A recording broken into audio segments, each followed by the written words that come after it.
¿Qué tal? Muy buenas noches. Hoy hablaremos de un tema muy interesante. Es por ello que tenemos un invitado especial quien nos estará ayudando para responder las dudas que tengamos sobre la propaganda nazi. Con ustedes, Ernesto. ¿Qué tal? Buenas noches, Romina. Un gusto estar con ustedes a disposición para poder conversar sobre cómo hacen habitualmente las fuerzas políticas totalitarias, dictatoriales, en el manejo de la prensa. Ujú. Ernesto, ¿nos podrías hablar un poco más de ti, quizás para la gente que no te conoce? Bueno, en mi caso, yo me he formado en ciencias sociales, ¿no? Y Ujú. luego he realizado mis estudios de posgrado en historia política y en seguridad y defensa. En lo que es esto, la labor profesional, me he desempeñado haciendo, por ejemplo, soy catedrático en la Escuela Superior de Gran Naval, en el área de política y estrategia. He sido asesor en el Ministerio de Defensa y especialista también en gestión de riesgos, ¿no? Ok, ahora sí empecemos con este gran tema. Como muchos ya sabemos, el régimen nazi fue uno de los más influyentes y destructivos que tuvimos en nuestra humanidad. Es por ello que una de las herramientas que más le sirvió fue, como ya lo mencioné, la propaganda nazi, ya que gracias a esto se pudo lograr a que más personas apoyaran dicho régimen. Es por ello que le pregunto a usted, ¿cómo se podría explicar este gran éxito que tuvo la propaganda nazi y cómo llegó a persuadir a tantas personas? Bueno, a ver, primero que nada tienes que ubicarlo en la época en la que estuvieron. No Ujú. es solamente los nazis, ¿no? Europa estaba pasando en esa temporada por fuertes radicalismos, ¿no? Y entonces en realidad lo que tienes es una derecha radical, ¿no? Que rápidamente se convierte en una derecha fascista, ¿no? Y estos caballeros de acá lo están haciendo porque son los opuestos de la izquierda radical, los comunistas. Y ambos grupos estos radicales, esa izquierda radical, los comunistas, esta derecha radical, los fascistas, creen que tienen la capacidad para hacer dos cosas.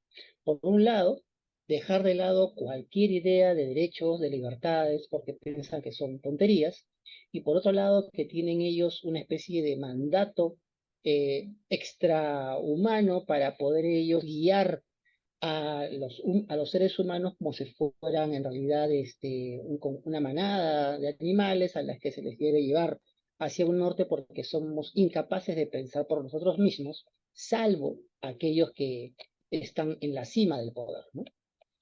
Un buen antecedente para que puedan ver lo que hicieron los nazis está en Italia.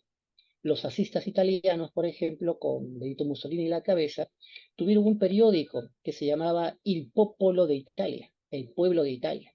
Ese fue el periódico oficial de las huestes fascistas, desde donde ellos trataban de adoctrinar a las personas.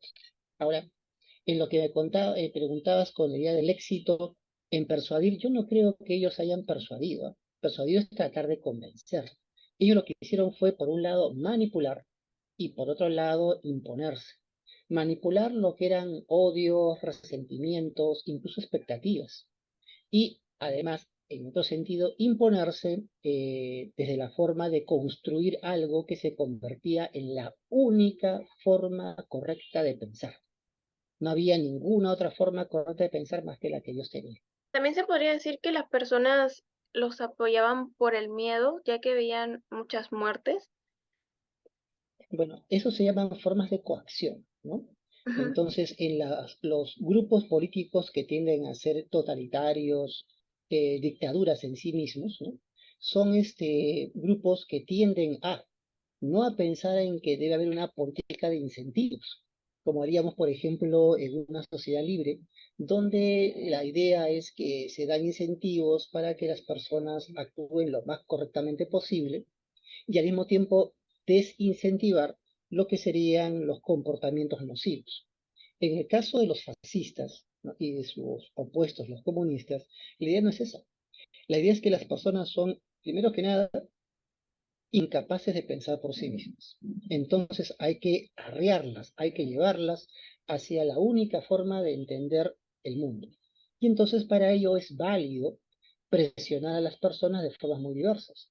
Por ejemplo, que solamente puedan ser empleados las personas que o pertenezcan al partido político o que en su defecto cumplan con los requisitos que el partido político plantea. Otra forma es cuando hay personas críticas, pasar desde silenciarlas hasta arrestarlas y, ¿por qué no, desaparecerlas? Basta que desaparezcan a uno o dos, ¿no? Entonces ya millares de personas simplemente entran en pánico, en temor, ¿no? Sí. ¿Qué técnicas de propaganda cree usted que han sido las más efectivas en la creación de esa idealización de la raza aria y el cómo Bien. se demonizó a los judíos y a los demás grupos marginados, por así decirlo? Bueno, ahí sí ya estás pensando de los fascistas en uno de los grupos, que es el nazi, ¿no? Ujú. En este caso, primero que nada, la idea de el ser antijudío es algo, por si acaso, de larga data en Europa. O sea, hay antijudíos desde Irlanda hasta Rusia, desde Portugal hasta Finlandia, desde Italia hasta Suecia. O sea, hay eso. Eso ha habido y todavía hoy día existe un poco de ello. Ahora, los nazis les contaron a los alemanes, nosotros no perdimos la Primera Guerra Mundial, sino que hubo una conspiración. A la gente le encanta hasta el día de hoy la idea de las conspiraciones. Eso vende mucho. Anda a cualquier biblioteca, vas a cantidad de libros sobre conspiración que hay y cómo se vende. Ellos inventaron la idea de la conspiración judía mundial, que era una especie de mixtura entre grandes empresarios judíos y los integrantes de los partidos comunistas. Que por ahí con calma vas a encontrar que también por acá lo andan diciendo en nuestro país, ¿eh? Y lo otro, más bien, que sí les dio éxito en todo, en la idea de empoderar su visión del mundo, tiene que ver con el uso masivo y frecuente de dos cosas.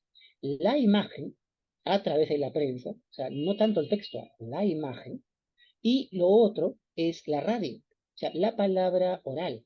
Los nazis usaban mucho en la prensa escrita, más que artículos, fotos, fotogramas, cuadros, hacían y organizaban una enorme cantidad de muestras de arte. No te imaginas la cantidad de museos y muestras de cultura y arte que por semana producían estos malévolos de los nazis para empoderar esto.